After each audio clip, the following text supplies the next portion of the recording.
So what are you in for? To realize That's every hilarious. kid in here is just as scared as you are. I wouldn't call any of those kids I met crazy. I'd call them my friends. Hey, no jokes about escaping. It's not a joke, Susan. Majority of nurses at these places, super cool. Hey, buddies, it's your girl, AyChristene, and today we are checking out illymation, perks of going to the psych ward. Oh, I've got I have questions. I want to learn more. Links down below to become a member or patron to get the uncut reactions to all the shows that we check out on the channel, and like the video to help me out in the algorithm. Now, let's get started. Let's find out what's going on. Yeah, super embarrassing. We were like two golden retrievers, but what do you expect from a first kiss, right? What was yours like? Come on, why not? Yeah, you both haven't had your first kiss. Wouldn't it be cute? Oh, hey, no kissing. Don't make me split you up. I'll put boys on one side of the room and girls on the other. Do it. Half of us are gay, Susan. I'm so sorry. Have you never had your... No, I have. Yeah, it's just, well... Wait. Hello, my name is Alyssa, and... Wait.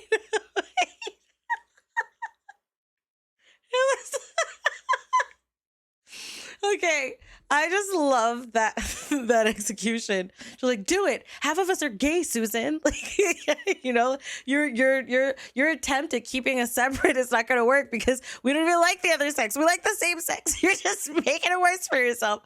That is hilarious. Half of us are gay, Susan. I love that. That's hilarious. Love it. And I have been admitted to a mental health hospital multiple times throughout my life. And I think I'm finally ready to talk about that experience. I feel like there's a weird double standard when it comes to how we talk about mental health. I'll see things all the time on social media that say, depression is ugly, be kind, you never know what someone else is going through. And then 2 posts down, there's a viral video of an unhoused person clearly in crisis, but everyone is just laughing at them. This sort of thinking has even made its way to Hollywood. I'll get so excited to see some new horror movie until I realize that it's just another, ooh, mentally unwell person is scary. And don't even get me started on the, I spent 24 hours in a haunted insane asylum challenge. Like, me too, dude. That's but wild we just that played people ping pong. are like, hey, and let it me wasn't go even to a haunted haunted. place, I just feel like period. the general public Why'd you has the say wrong we played impression ping of pong? psychiatric hospitals and the people there, which is super damaging considering facilities like this save lives every day.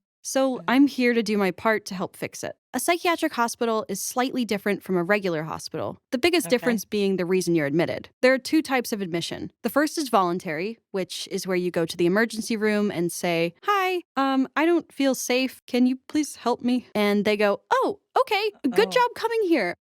Here's a tuna sandwich. We'll be right with you. And the second is involuntary, which is where your doctor or psychiatrist feels you're at grave risk to yourself or others. So they write you a note and send you to the hospital when you don't want to go. Speaking from my own experience, those kinds of admissions can be tough. It made me feel crazy, like I wasn't human anymore, but some kind of feral animal that needed to be locked up. Because if you've never been through it before and don't understand what's going on, the admission process can feel strange.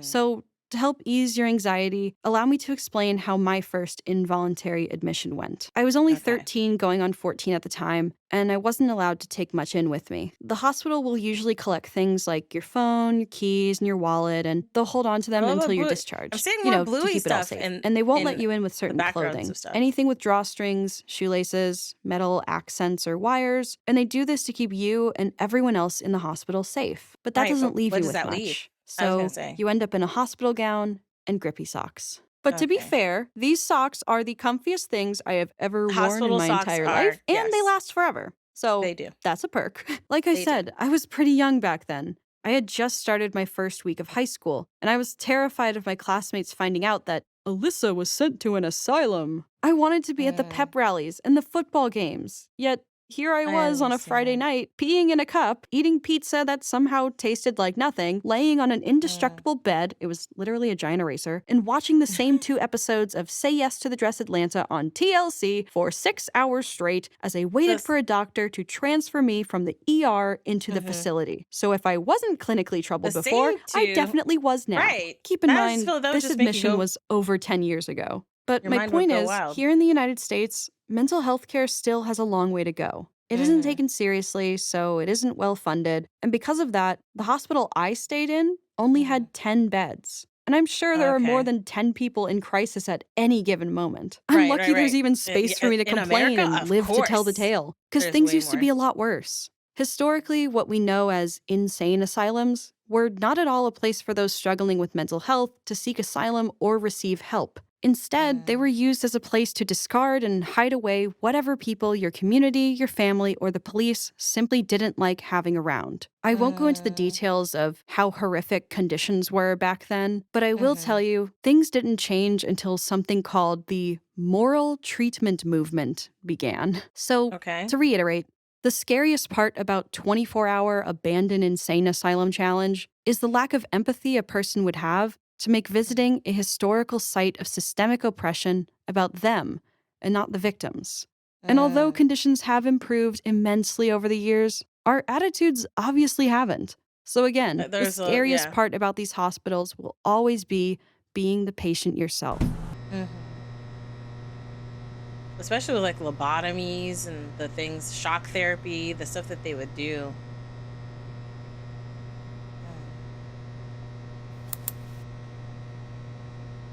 Mm. She like writing stuff down.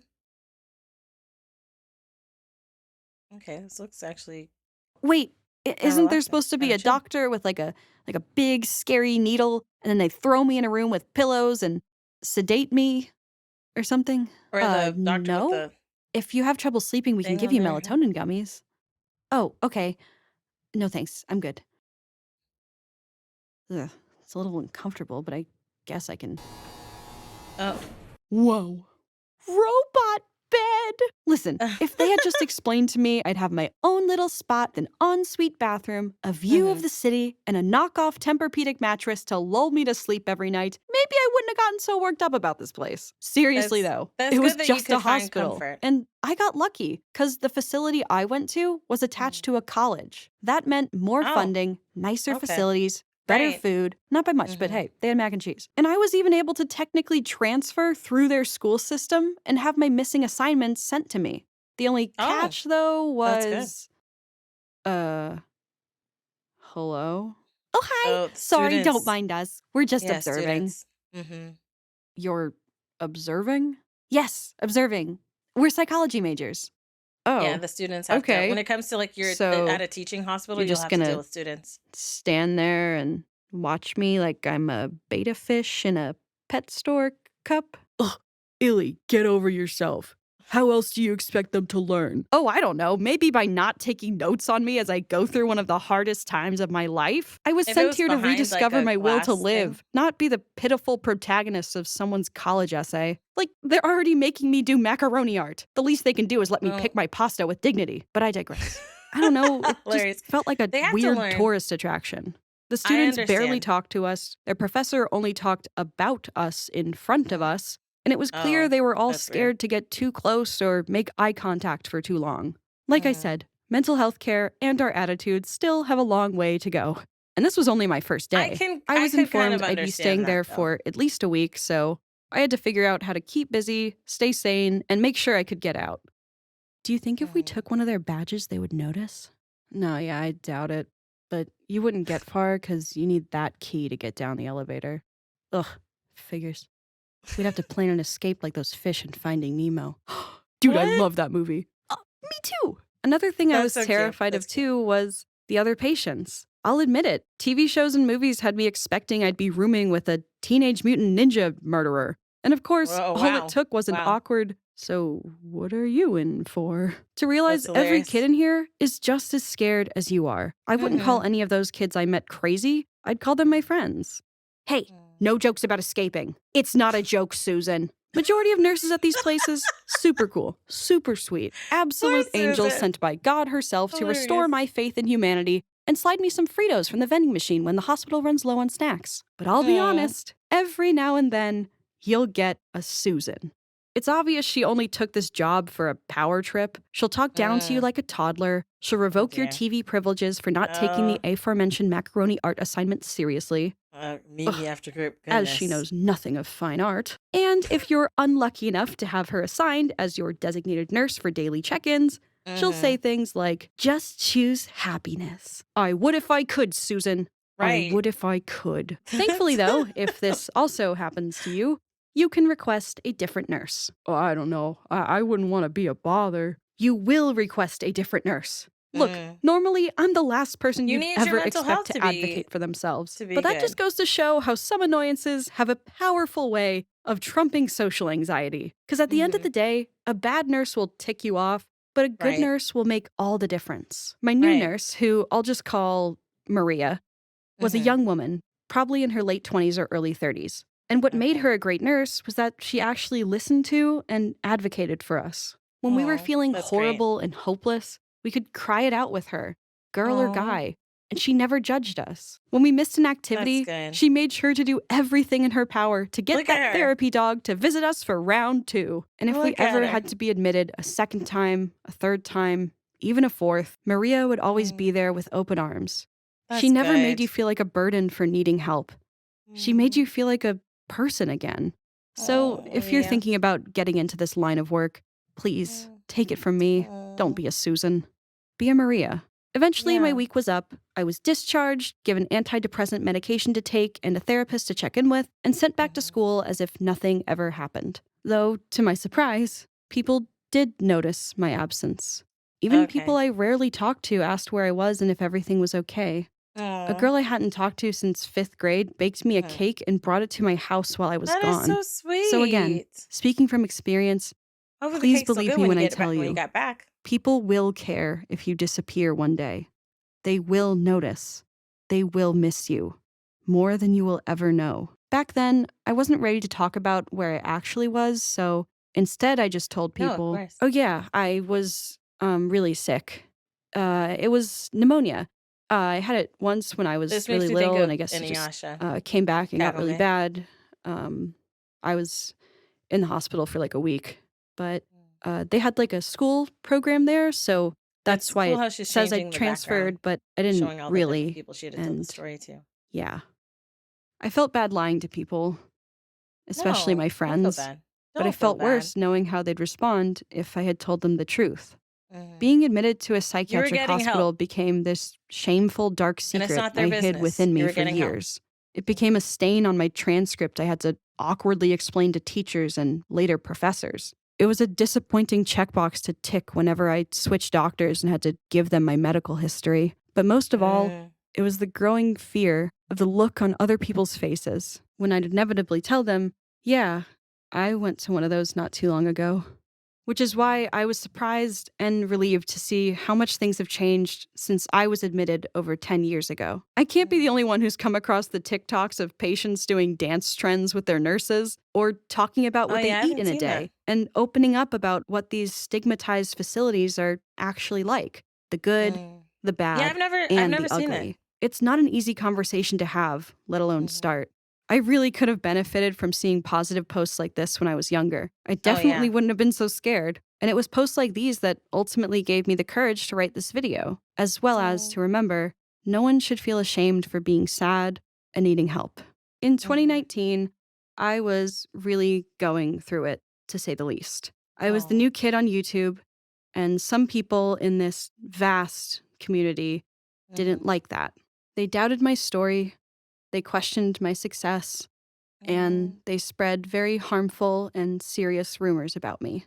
This not No. only made all my new friends wary of me, it led Really? to them abandoning me to avoid the drama.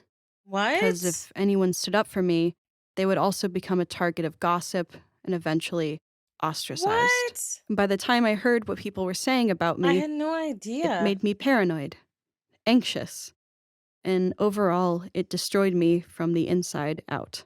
Oh So no. in August 2019, I voluntarily admitted myself into a psychiatric facility here in California for 3 days. But I was so ashamed at the time that I didn't tell anyone. Not my team of artists, not my managers, not even my own roommate. I lied and told her I'd just be gone for a couple days and I left. And if anyone asked, I simply had a family emergency. When I was discharged, Oh. I started working on rediscovering the courage I needed to confront this person. And thankfully, within a Mhm. few months, my real friends returned to me, apologized, and defended me.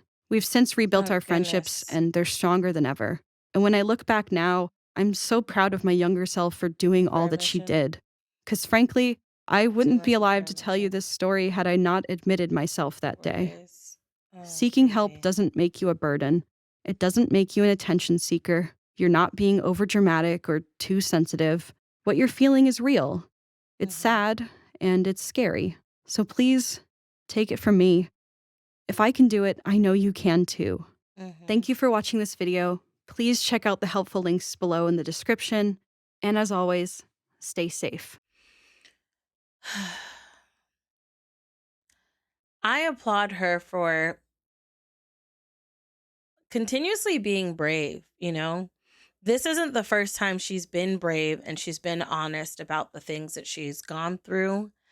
Um, or talked about the experiences that she's had and brought that vulnerability, which I think is a very difficult thing to do. It's like a lot of the times I think it's popular to praise vulnerability, but a lot of times on a very real experience, it can be difficult to be because you have people who can't be trusted with that vulnerability. You might have people that judge you for that vulnerability. You may have people who frankly don't care about the vulnerability, which makes you hesitant to be open again because people in the past, their responses did not make you feel welcome or make you feel okay with being open, which sucks. It sucks. I applaud her for continuously being brave and for continuously coming forward with these stories of the things that she's went through and the experiences that she's gone through. Um, Screw the people that were like, "Oh, let me spread rumors," to the point where other people like were like, "Okay, we're going to stay away because of the drama." And then eventually they came back to you.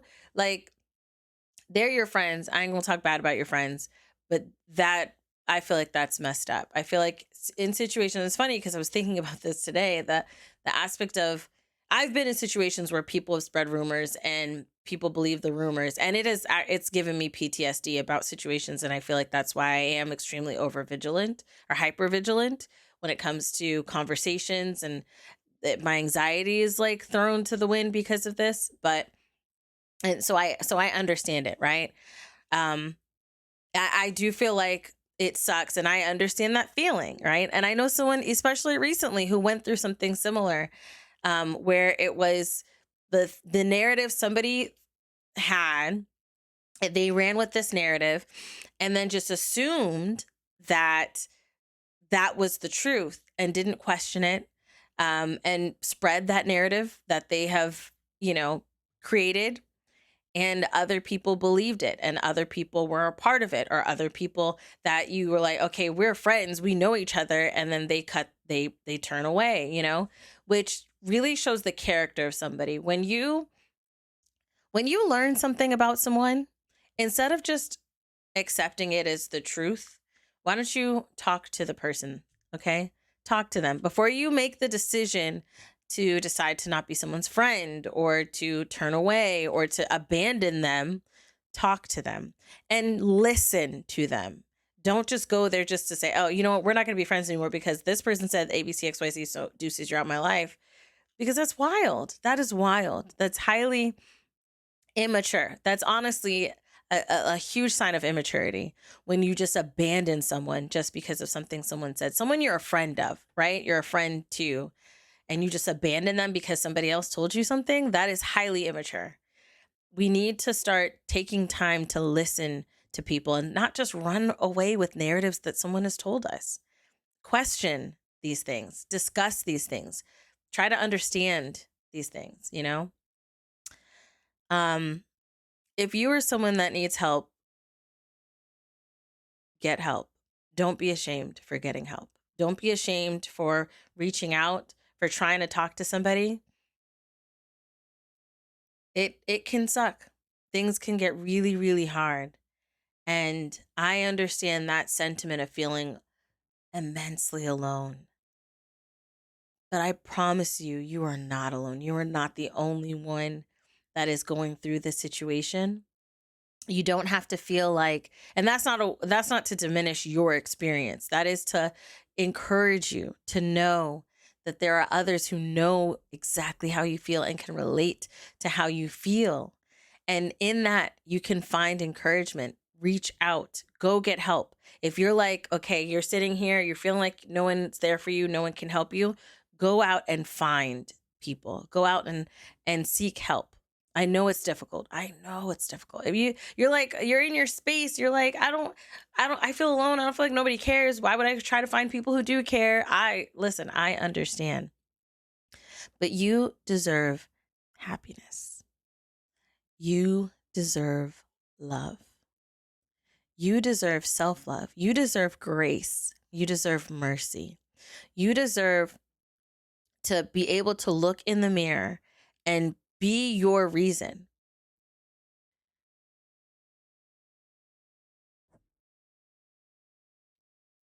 You deserve to be your reason. If at the end of the day you were trying to find a reason to stay or a reason to live, you deserve to be your reason. So, if these are questions or thoughts that you have, look up the suicide helpline, go to a facility and get the help that you need, because it may not feel like there are people that love you, but there are. And they will be very heartbroken,